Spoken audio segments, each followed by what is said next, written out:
الحمد للہ وحدہ والصلاة والسلام علی من لا نبی بعدہ اللہم صلی علی محمد وعلی آل محمد کما صلیت علی ابراہیم وعلی آل ابراہیم انکا حمید مجید اللہم بارک علی محمد وعلی آل محمد کما بارکت علی ابراہیم وعلی آل ابراہیم انکا حمید مجید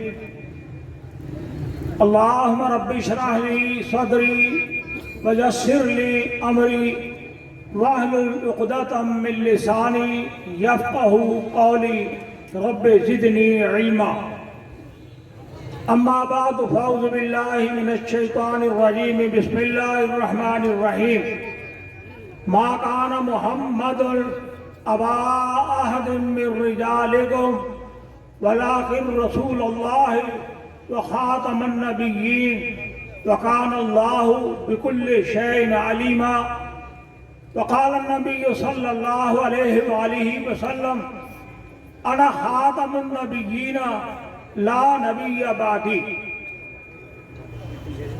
حمد و ثنا اللہ وحدہ لا شریک کی ذات گرامی کے لیے جس نے ہم سب کو آج کی اس پاکیزہ اور مقدس محفل میں حاضر ہونے کا موقع اور سعادت عطا کی۔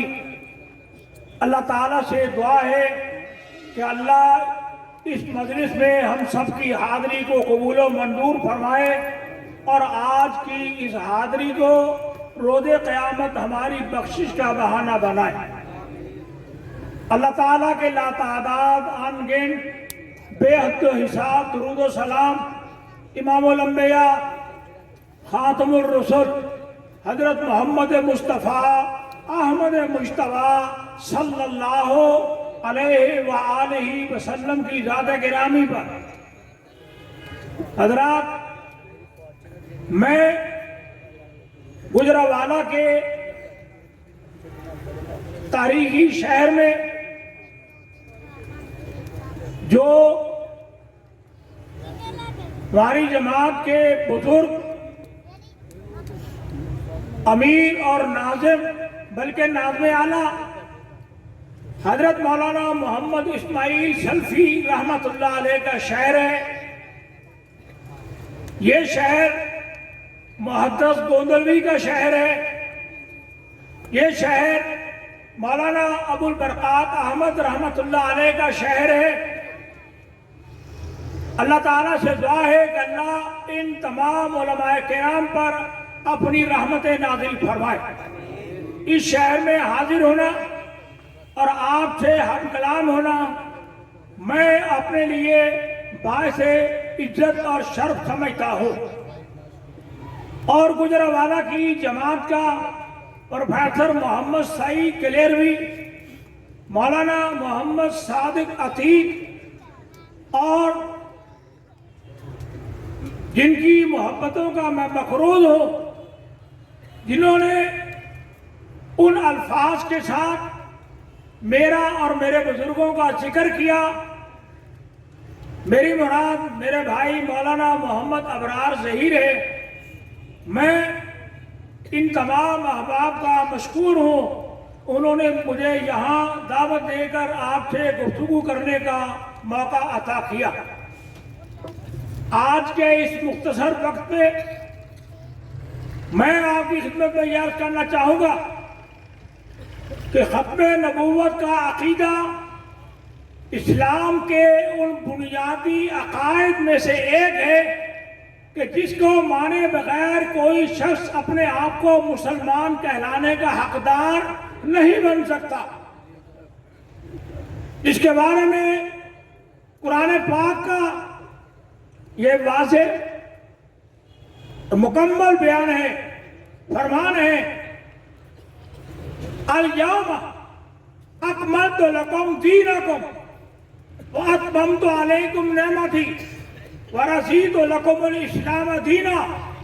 جو دین مکمل ہو گیا، اس نعمت کو اللہ تعالیٰ نے تمام کر دیا، جس دین کو اللہ رب العالمین نے اپنا پسندیدہ دین قرار دے دیا، اس دین کے بعد محمد مصطفیٰ صلی اللہ علیہ وسلم کی رسالت کے بعد کسی اور نبی کی نہ ضرورت ہے اور نہ ہم اس کو ماننے کے لیے تیار ہیں۔ مجھ سے پہلے شیخ اہل حدیث مولانا محمد یوسف قصوری، اللہ تعالیٰ ان کی عمر میں برکت فرمائے، اپنے مخصوص انداز میں آپ سے گفتگو فرما رہے تھے، اور میرے بعد انشاءاللہ میرے انتہائی قابل صد احترام مولانا محمد حنیف ربانی، اللہ تعالیٰ ان کو بھی تندرستی عطا فرمائے، آپ سے مخاطب ہوں گے۔ ہماری مرزائیت کے خلاف اس جنگ کا آغاز سید نذیر حسین محدث دہلوی رحمۃ اللہ علیہ سے ہوا، اور ان حملوں کو مولانا محمد حسین بٹالوی نے تیز کیا۔ جس طرح محمود غزنوی نے سومناتھ کے مندر پر 17 حملے کیے، اسی طرح جرنال اہل حدیث فاتح قادیہ حضرت مولانا ثناء اللہ امرتسری رحمۃ اللہ علیہ نے ساری زندگی اپنی زبان کے ساتھ، اپنے قلم کے ساتھ تحریر کے میدان میں، تقریر کے میدان میں، مناظرے کے میدان میں، مرزائیت کے قلعے پر وہ زبردست حملے کیے کہ مرزا قادیانی ان حملوں کو برداشت نہ کر سکا، اور ثناء اللہ کے نام آخری خط لکھ کر اس میں یہ دعا کی، ابھی اشارہ کیا جا رہا تھا یہاں پر، کہ ہم دونوں میں سے جو جھوٹا ہے وہ سچے کی زندگی میں مر جائے۔ اور پھر قادیانی نے یہ بڑھ بھی ہانکی کہ میرے رب نے مجھے وہی بھیج دی ہے کہ میں نے تیری دعا کو قبول کر لیا۔ ہم کہتے ہیں بالکل کر لیا، آپ بھی کہیں اللہ نے اس کی دعا کو قبول کر لیا۔ مرزا غلام احمد قادیانی اس دعا کے تقریباً 13 مہینے کے بعد 1908 میں لاہور میں، آپ کو میں وہ لوکیشن بھی بتانا چاہوں گا، یہ موچی دروازہ کی جلسہ گاہ ہے، اس سے روپڑیوں کی مسجد کی طرف جائیں، اس کا پرانا نام برانس روڈ ہے، آج کل اس کو نشتر روڈ کہتے ہیں۔ اس بازار میں آپ داخل ہوتے ہی آپ کے اس الٹے ہاتھ پر 5ویں بلڈنگ، جس کا آج نام و نشان ختم ہو چکا ہے، احمدیہ مارکیٹ، اس کے ساتھ تھی محمدیہ مارکیٹ۔ احمدیہ مارکیٹ مرزائیوں کی تھی، وہ اس کو بیچ کر چلے گئے، اس کا نام ختم ہو گیا۔ اس مارکیٹ کی چھت پر مرزا آیا، اور وہاں وہ ہیضے کی بیماری میں، اس طرح کہا جا رہا ہے کہ ہیضے کی بیماری میں وہ وہاں مرا، اور اس کو پھر قادیہ میں جا کر دفن کر دیا گیا۔ مولانا ثناء اللہ امرتسری رحمۃ اللہ علیہ مرزا قادیانی کے مرنے کے 40 سال بعد زندہ رہے، اور آپ کا 40 سال تک زندہ رہنا اس بات کا بین ثبوت ہے کہ مرزا جھوٹا تھا اور مولانا ثناء اللہ سچے تھے۔ مولانا ثناء اللہ رحمت اللہ علیہ یہ سرگودا میں فوت ہوئے۔ مجھے میرے والد گرامی سرگودا کے مرکزی قبرستان میں لے گئے، اور مجھے وہاں مولانا ثناء اللہ امرتسری رحمت اللہ علیہ کی قبر دکھائی کہ بیٹا یہ مولانا کی قبر ہے۔ حضرات، میں اپنے اصل موضوع کی طرف آؤں گا۔ والد گرامی کو اللہ تعالیٰ نے مرزائیت کے حوالے سے بہت علم عطا کیا گا۔ بات بالکل ایسے ہے کہ خواجہ سلمان توسوی جو اس وقت MNA تھے، انہوں نے خواجہ قمر الدین سیالوی جنگ کے پاس، یہ سیال شریف کے نام سے ان کی گدی ہے، خواجہ قمر الدین سیالوی ان ان سے یہ کہا کہ مجھے مرزائیت کے مسئلے پر رہنمائی کے لیے ایک عالم کی ضرورت ہے۔ خواجہ قمر الدین سیالوی کا والد مرحوم کے ساتھ بہت تعلق تھا، کہ والد صاحب بھی ان دنوں میں سرگودا میں تھے اور ان کا اکثر آپس میں ملنا جلنا ہوتا تھا۔ خواجہ صاحب والد صاحب کے پاس تشریف لائے اور ان سے یہ کہا کہ آپ اس مسئلے میں رہنمائی کے لیے اسلام آباد پہنچے۔ والد محترم 1 مہینے سے زائد عرصہ اسلام آباد میں موجود رہے، اور مجھے یہاں یہ گجرانوالہ کے ایک دوست نے ٹیلی فون کیا کہ فلاں عالم سے میں نے سنا، وہ اپنی مسجد میں جمعہ پڑھا رہے تھے، وہ تھے اہل حدیث، اور وہ یہ کہہ رہے تھے کہ عابد ابراہیم قمیر پوری تو صرف 1 رات وہاں پر گئے تھے، ان کا تو اس میں کوئی اتنا بڑا کردار نہیں ہے۔ اگر ان کو کہا دیا تو ان کی اپنی مرضی، ہم تو نہیں کچھ کہہ سکتے۔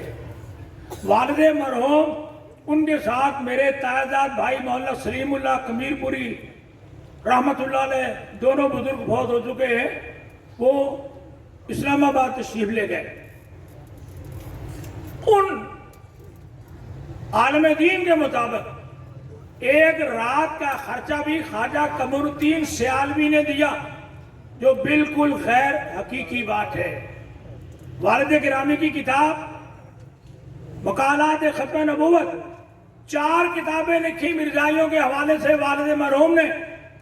سب سے پہلی کتاب فسانہ قادیاں، یہ 1951 میں بدو ملی میں تھے وہ، وہاں پر لکھی، 85 صفحات پر مشتمل یہ کتاب تھی، جس میں مرزائیوں کے عقیدوں کا ذکر کیا گیا، ان کو باطل ثابت کیا گیا۔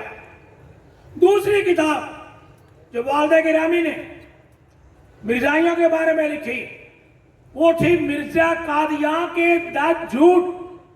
اس کا پس منظر یہ ہے کہ نبی کبھی جھوٹا نہیں ہوتا، نبی کی زبان سے نکلی ہوئی بات جھوٹی نہیں ہوتی، لیکن کم از کم 10 باتیں ہیں جو مرزا قادیانی نے کہی اور 10 کی 10 جھوٹی ثابت ہوئی، اور جس کی ایک بات بھی سچی نہ ہو، جھوٹی ثابت ہو جائے، وہ نبوت کے مرتبے پر فائد ہونے کے قابل نہیں ہوتا۔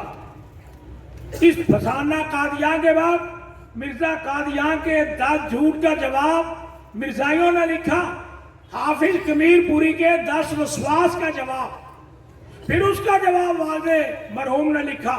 یہ 3 سلسلے، 10 جھوٹ، مرزائیوں کا جواب اور پھر اس کا جواب، یہ تینوں سلسلے والد مرحوم نے لکھے۔ یہ ساری کتابیں الحمدللہ مقالات ختم نبوت میں شامل کر کے ان کو شائع کر دیا گیا ہے۔ پہلا ایڈیشن تقریباً ختم ہو چکا ہے، الحمدللہ اس کی دوسری مرتبہ طباعت کی کوششیں جاری ہیں۔ دعا فرمائے اللہ تعالیٰ اس کو دوبارہ شائع کرنے کی ہمت اور توفیق عطا فرمائے۔ اس کتاب میں مرزائیت پر جو اسمبلی میں جرا ہوئی، اس کا طریقہ کار یہ تھا کہ سوالات اراکین اسمبلی کے وساطت سے وہاں پوچھے جاتے تھے۔ والد مرحوم نے وہاں پر ایک کام یہ کیا کہ 16 صفحات پر مشتمل ایک تقریر لکھی۔ اس میں مرزائیوں کی تاریخ، ان کے غلط عقائد، اسلام کے خلاف جو ٹکراتے تھے، ان کا ذکر کیا، اور وہ اراکین اسمبلی میں تقسیم کی اور ان سے گفتگو کی۔ اس تقریر کو پڑھنے کے بعد اراکین اسمبلی کو مرزائیوں کے مکروہ اور غلط اور خلاف اسلام عقائد کا علم ہوا، اور وہ مرزائیوں کو غیر مسلم اقلیت قرار دینے پر آمادہ اور تیار ہو گئے۔ 17 سوال اس کتاب میں شامل ہیں جو والدہ گرامی نے لکھ کر دیے۔ ان میں سے آخری سوال جو مرزائیت کے تابوت میں آخری کیل ثابت ہوا، وہ والدہ مرحوم کا تھا۔ مرزے کا کوئی عقیدت مند اکمل نام کا شخص تھا، اس نے غلام احمد قادیانی کی موجودگی میں مرزے کی تعلیم میں